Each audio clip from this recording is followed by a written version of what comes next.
I informed my wife, Jane, that my seminar ended a day earlier than planned, but I couldn't change my flight, so I'd be back on Tuesday night. She was supposed to pick me up at the airport around 6 p.m. Jane expressed some frustration about me being away for another night, but said she would be delighted to see me.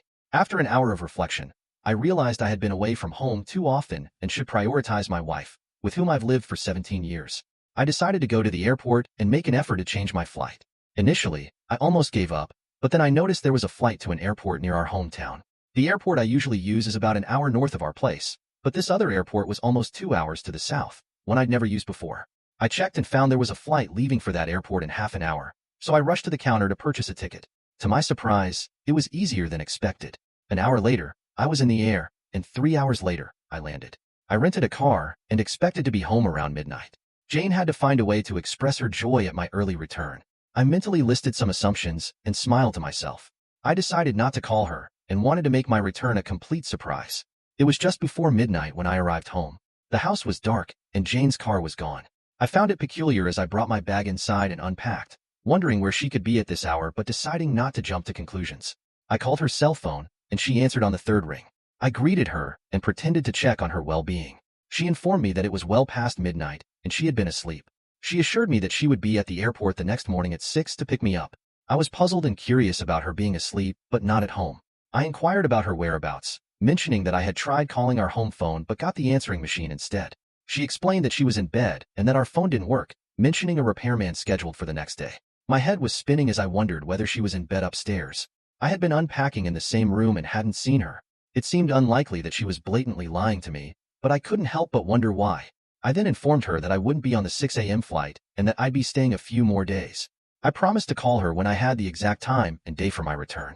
She expressed her longing for me and asked me to come home as soon as I could. I assured her that I couldn't wait to see her and said my goodbyes. As I finished the call, I couldn't help but notice a hint of laughter in her voice. I dialed my home phone number, and it rang normally. I would contemplate answering the phone and having a witty conversation with myself, but I didn't have the heart to do it.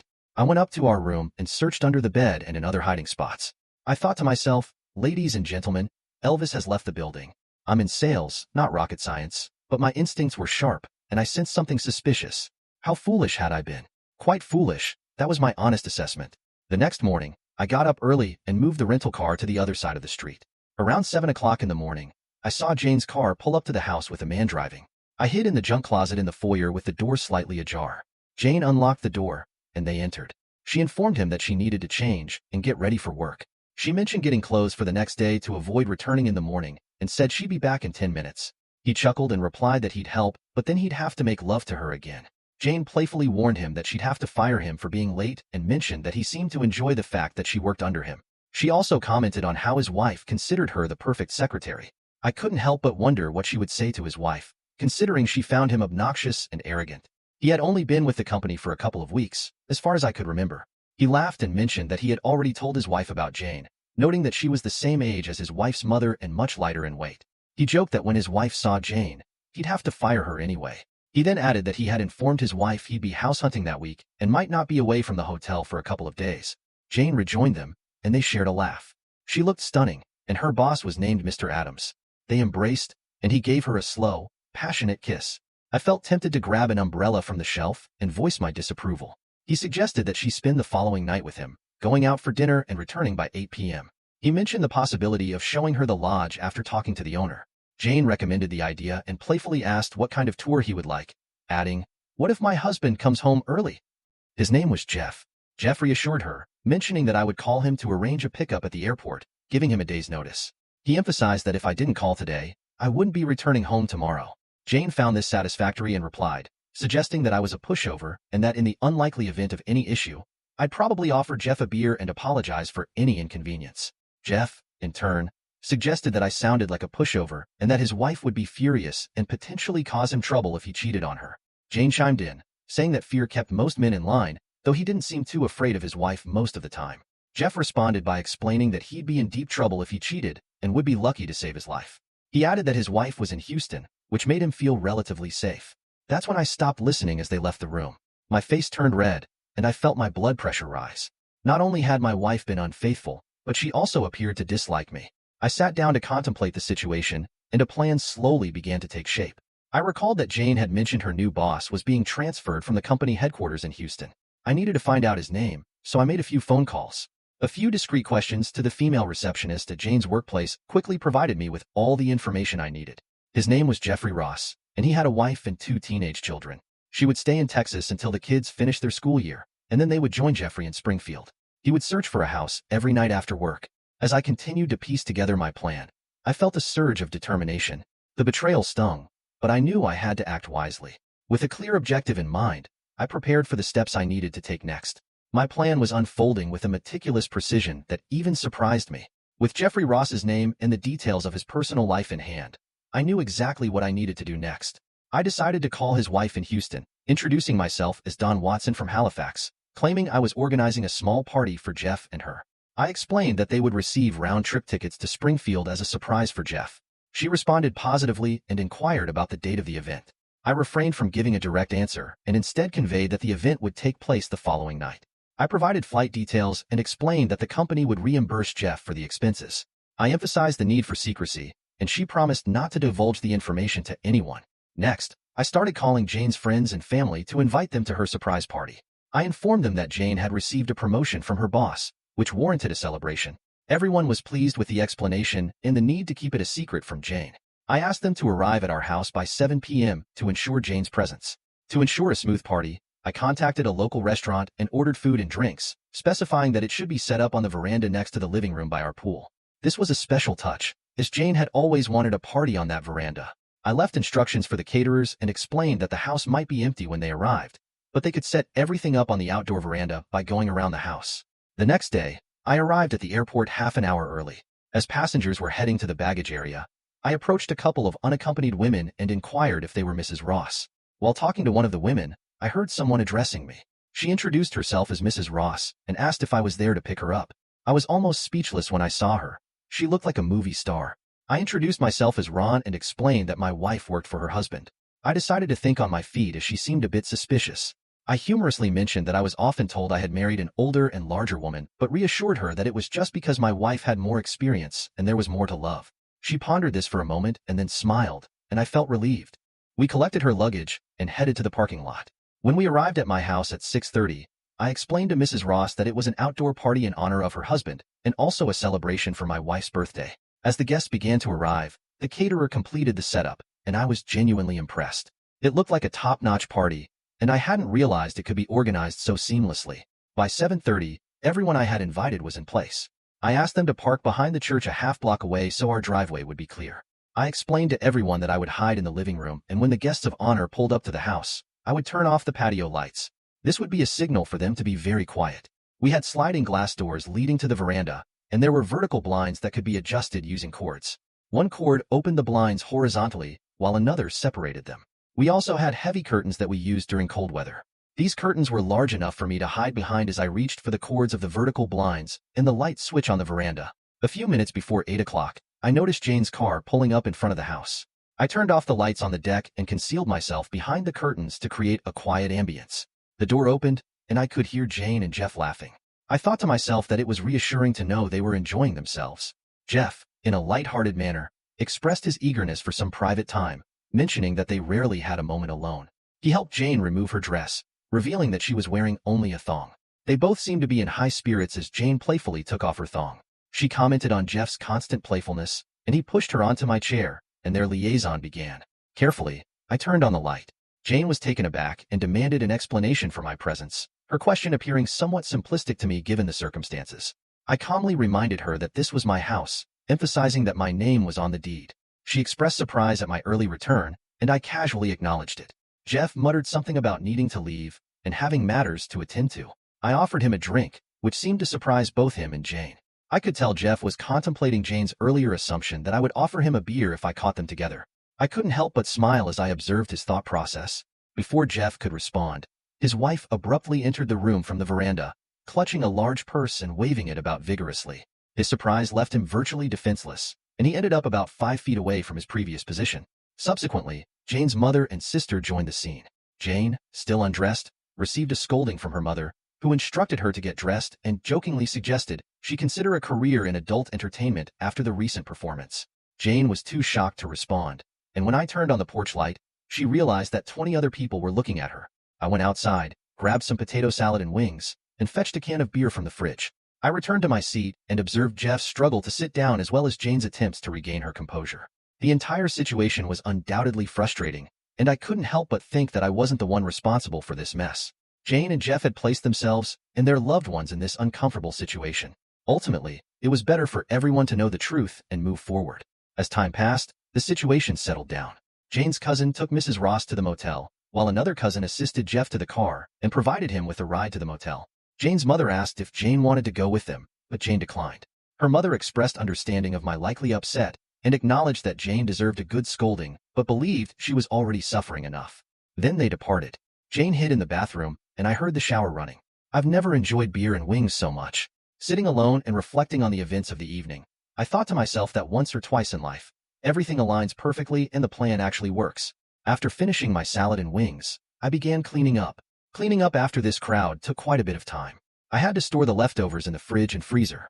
It was past midnight when I sat down at the table with the last beer of the evening, finally able to relax. Jane entered the room and took a seat across from me. I asked her if she was happy and if that's what she wanted. I wondered why people started forming such opinions. I questioned whether I had done anything to give them that impression and even suggested it might have been her doing. She responded by mentioning the incident when I got caught with my boss. She wondered if anyone would think that's what promiscuous women do. Jane expressed her frustration at me for not coming to her if we had any problems instead of inviting the whole neighborhood over. I grinned and asked her if we had a problem. She continued explaining that she never meant to be rude with me and that she never thought I would find out about my boss. She accused me of intentionally hurting her. I pointed out that hosting a surprise party for my beloved wife at our house couldn't be worse than being unfaithful outside of our marriage. I suggested that not many people would agree with her perspective.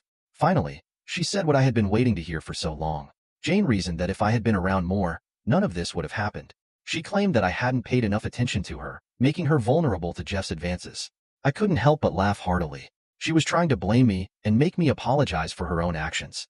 She appeared so foolish to me. As I closed the bedroom door behind me and locked it, a profound satisfaction washed over me. My chains had been broken. I was emotionally liberated and soon to be legally free. I eagerly anticipated my new life. The events of the surprise encounter set the stage for my next steps. I had decided that Jeff Ross and Jane had made their choices, and now it was my turn to make mine. The betrayal was still fresh, but I was determined to handle this with the same precision that had brought me so far. The first thing I did the next morning was to call a lawyer. I needed legal advice on how to proceed with the divorce and to make sure that my actions moving forward would be above board. My lawyer, Mr. Thompson, was a no-nonsense type who listened carefully as I recounted the events of the previous night. He advised me to start gathering evidence of Jane's infidelity, which could impact the divorce settlement. "You need to document everything," Mr. Thompson said. "Keep records of any communication, any meetings, and make sure you have proof of her affair." Taking his advice to heart, I set up a small camera in the living room, facing the front door. If Jane and Jeff decided to have any more clandestine meetings, I'd have concrete proof. I also kept a digital voice recorder handy for any incriminating conversations. Next, I began to work on my plan to ensure Jane's lover would feel the consequences of his actions. I had already set the wheels in motion by bringing Mrs. Ross to town, but there was more to be done. I needed to make sure his personal and professional life would take a hit. I started with a few discreet phone calls to some of Jeff Ross's colleagues at the office. I had built a decent rapport with a few of them over the years, and I figured a little gossip wouldn't hurt. During these conversations, I casually mentioned seeing Jeff with a woman who wasn't his wife. The whispers started to spread, and within a week, the office grapevine was buzzing with rumors. Meanwhile, I reached out to an old friend who worked in real estate. Jeff Ross had been planning to buy a house, so I figured I could throw a wrench into those plans. My friend agreed to subtly steer Jeff towards properties that were overpriced or had hidden issues, making his house hunt as frustrating as possible. A week later, Jane came home looking more stressed than usual. She had no idea about the extent of my knowledge or my plans. She tried to maintain a facade of normalcy, but her anxiety was palpable. I kept my interactions with her polite but distant, refusing to give her any insight into my intentions. One evening, I overheard Jane on the phone with Jeff. Their conversation confirmed my suspicions that Jeff was feeling the pressure at work and struggling with the house hunt. They talked about meeting at a hotel that weekend, which gave me an idea. I quickly booked a room at the same hotel and planned to gather more evidence. On the day of their rendezvous, I checked into the hotel under a different name. I positioned myself in the lobby where I could see the entrance without being noticed. It wasn't long before I saw Jane and Jeff walk in, hand in hand. I followed them discreetly, making sure to capture their interactions on my phone. Later that evening, I sent the footage to my lawyer, who was impressed with the evidence I had gathered. "This will definitely help your case," he said. "But be careful. If Jane finds out what you're doing, she might try to turn the tables." I assured him I was being cautious. I knew I had to be strategic in my approach, ensuring every move was calculated. The next phase of my plan involved exposing Jeff's affair to his wife. I wanted to do it in a way that would have the most impact. I arranged to meet Mrs. Ross for coffee, under the pretense of discussing her husband's surprise party. During our conversation, I casually mentioned some troubling things I had noticed about Jeff's behavior. I showed her the footage of Jeff and Jane at the hotel. She was shocked and devastated. Tears streamed down her face as she watched the video. "I had no idea," she whispered, her voice trembling. "How could he do this to our family?" I comforted her as best as I could, explaining that I was in the same boat. We discussed our next steps, and she agreed to confront Jeff with the evidence. She wanted to do it at the office, in front of his colleagues, to maximize the impact. I supported her decision, knowing it would create a ripple effect that would reach Jane as well. The confrontation took place the next day. Mrs. Ross stormed into the office with the footage in hand, demanding to see Jeff. His colleagues gathered around, drawn by the commotion. She played the video for everyone to see, leaving Jeff humiliated and scrambling for an explanation. The office was abuzz with the scandal, and Jeff's reputation was in tatters. That evening, Jane came home in tears. She had heard about the confrontation and knew that her affair was now public knowledge. She looked at me with a mixture of anger and desperation, but I remained calm. "Why are you doing this to me?" she demanded, her voice shaking. I met her gaze, my expression steady. "I didn't do this to you, Jane. You did this to yourself. Actions have consequences." Jane tried to argue, but the weight of her actions was undeniable. She retreated to our bedroom, leaving me alone in the living room. I felt a strange sense of relief, knowing that the plan was unfolding as intended. The path to my new life was becoming clearer with each passing day. As I prepared for bed, I thought about the future. The divorce proceedings would begin soon, and I needed to stay focused. My plan had set the stage, but there was still work to be done. I was ready for whatever came next, determined to reclaim my life and move forward. The fallout from Jeff Ross's exposure rippled through our lives with a force I hadn't fully anticipated. Jane's affair was now out in the open, and our marriage, already strained to the breaking point, was beyond repair. My focus shifted to the future, to starting anew and finding a path forward. I began by putting our house on the market. The memories it held were now tainted, and I needed a fresh start. I found a smaller, more modern apartment downtown, close to my office. The move was therapeutic, a physical manifestation of the new life I was creating for myself. I packed up my belongings, carefully leaving out the shared items that I knew Jane would want. She was staying with her sister, and I knew she would soon want to collect her things. The day I moved out was a whirlwind of emotions. The house felt both familiar and foreign, a place of old memories, but no longer a home.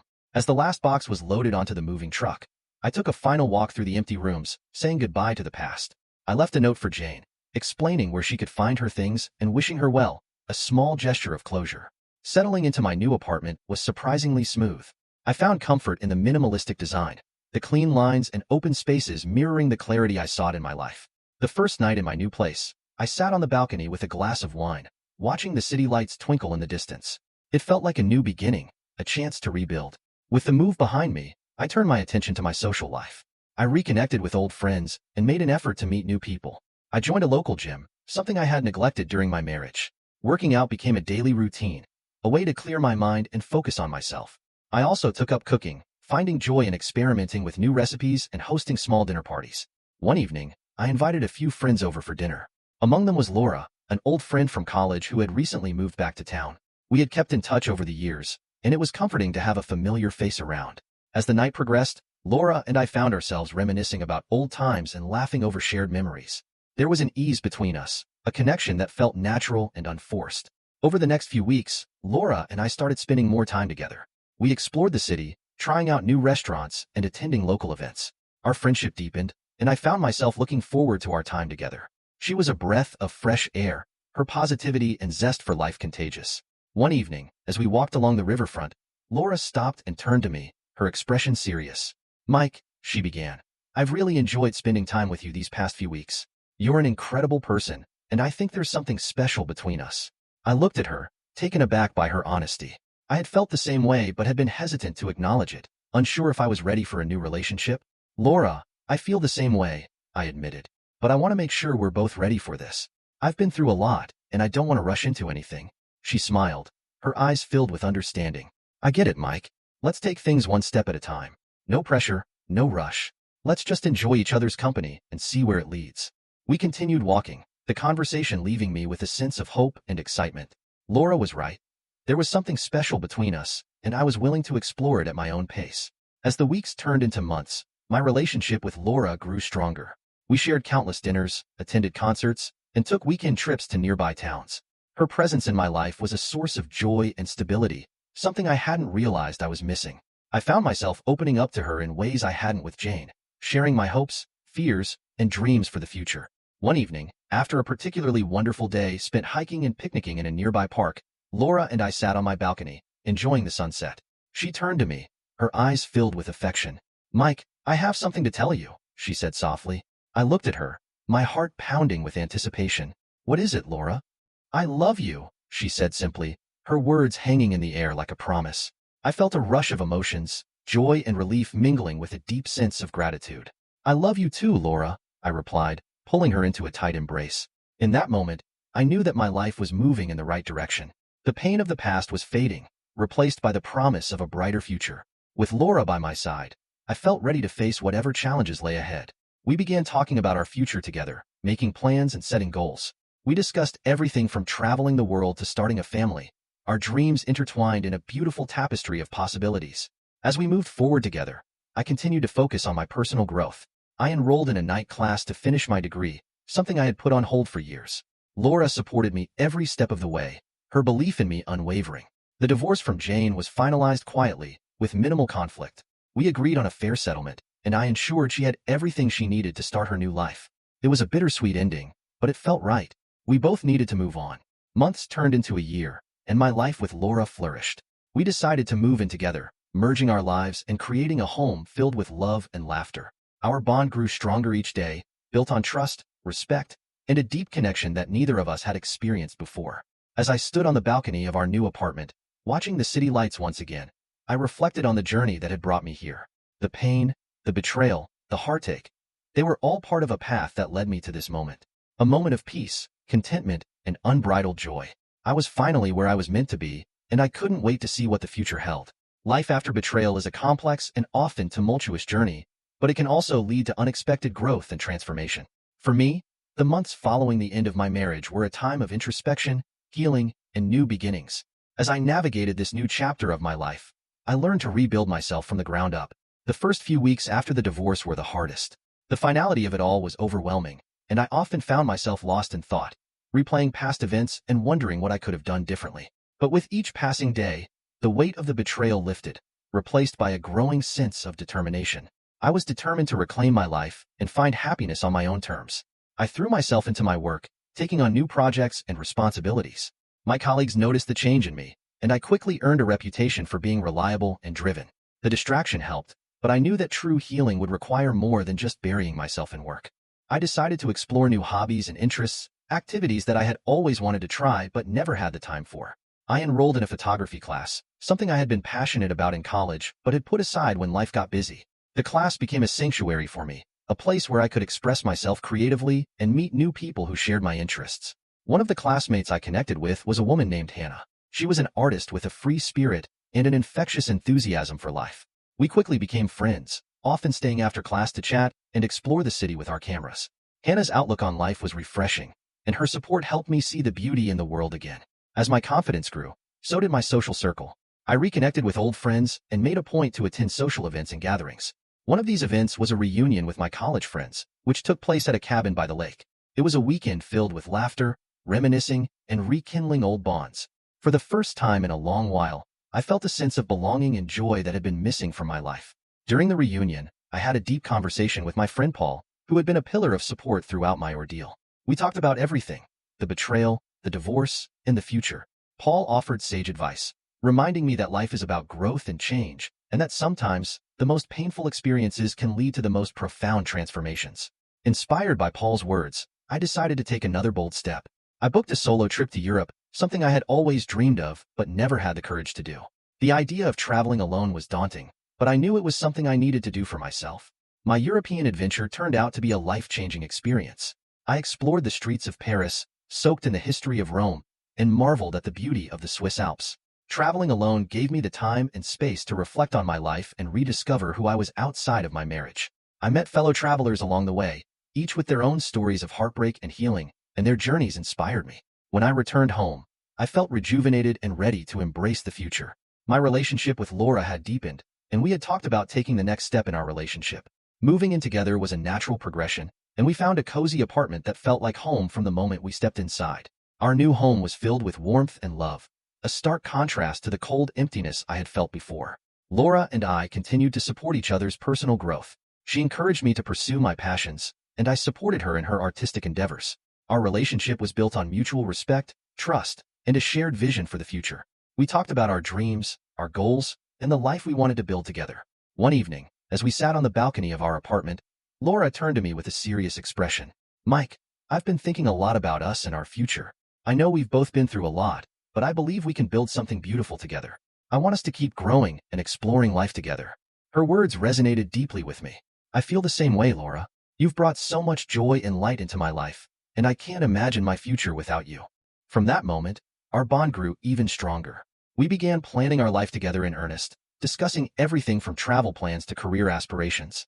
We also talked about starting a family, a conversation that filled me with a mix of excitement and nervousness. But with Laura by my side, I felt ready to face any challenge that came our way. As the years passed, our life together flourished. We traveled to new places, continued to pursue our passions, and supported each other through life's ups and downs. Our love grew deeper with each passing day, rooted in the trust and understanding we had built. Looking back, I realized that the betrayal and heartbreak I had experienced were just chapters in my life's story. They were painful, yes, but they also led me to a place of strength and resilience. They taught me the importance of self-worth, the power of forgiveness, and the beauty of new beginnings. Life after betrayal was not just about survival. It was about thriving.